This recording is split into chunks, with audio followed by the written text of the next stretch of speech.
Oppenheimer was a man with a very divided self and an insecure self. He never quite pulled himself together as a human being. And as is true with many people with that kind of personality structure, he was a superb actor. He could play lots of different roles, and he did. Women adored him. He was one of the most lavish courtiers of women. He would bring a bouquet of flowers to their first date, which was apparently shocking to people in those days. He was just a lovely, courtly man. But in the classroom, if somebody made a stupid mistake, he would just chew them out. And he was nasty to people all the time in a way that bothered a lot of people. Luis Alvarez, who was someone I got to know pretty well because I helped him write his memoirs, and one of the important scientists at Los Alamos, really didn't get along with Oppenheimer at all because Oppenheimer was so condescending to everyone. And Luis was kind of a hothead, and he didn't like people condescending to him.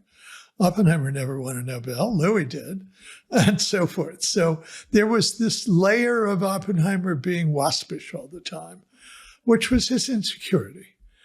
And his insecurity extended to physics in that rather than dig deep into one problem, Robbie said later he didn't have the Sitzfleisch.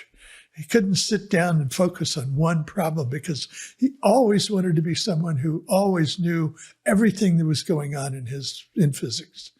Well, you could call that someone who was a very sophisticated, knowledgeable scientist, or you call him someone who was superficial, and he was superficial.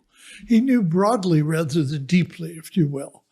And for the period of the war, Hans Bethe told me this. He said, before the war, Robert really could be cruel. He would pounce on a mistake you made. And Bethe, Nobel laureate, Bethe discovered what makes the sun work.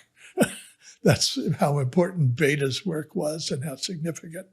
Bethe told me, and of course everyone makes mistakes. I made mistakes. Oppenheimer would charge me with a mistake if I spoke wrong. But he said, before the war, after the war, but not during the war.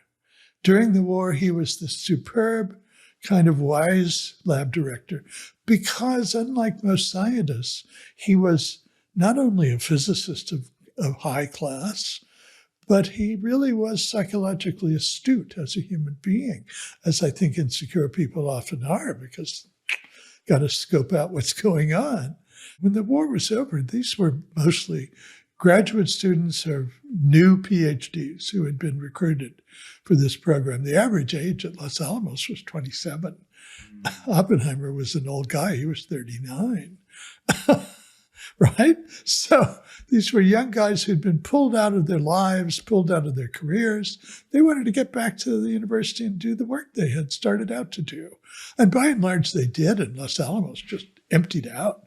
Teller was horrified. Teller wanted the bomb program to continue because he wanted to build his hydrogen bomb.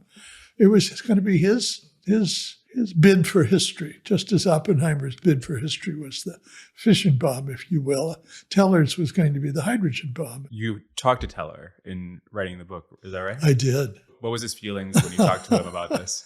I made the mistake of going to see Teller at his house on the grounds of Stanford University early on in my research, when I really didn't have as clear a grasp of who everyone was and what I should ask and so forth. And I sent him a copy of an essay I'd written about Robert Oppenheimer for a magazine, and that set him off. He had reached the point where he was telling TV interviewers, asking them how much time he would actually be on the air. And if they said 3 minutes or whatever, he would say, all right, then I will answer 3 questions, no more.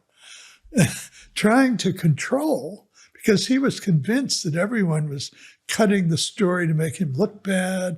He really had quite a lot of paranoia at that point in his life. So when he read my essay on Oppenheimer, he used that as the basis for basically shouting at me, waving my big, heavy book, one of my big, heavy books at him.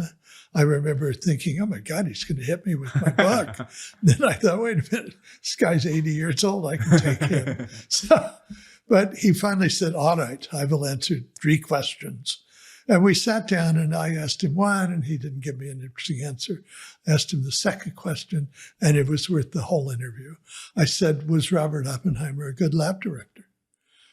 And I thought, well, here's a chance where he'll slash him. But Oppenheimer's worst enemy said to me, Robert Oppenheimer was the best lab director I ever knew. And I thought, bingo. And then he chased me out of the house. So, Eisenhower in one of his memoirs says, I always liked Hannibal best of all the classical figures in the military of the Roman Empire because he comes down to us only in the written memoirs of his enemies. And if they thought he was such a good leader, he must have been a hell of a leader.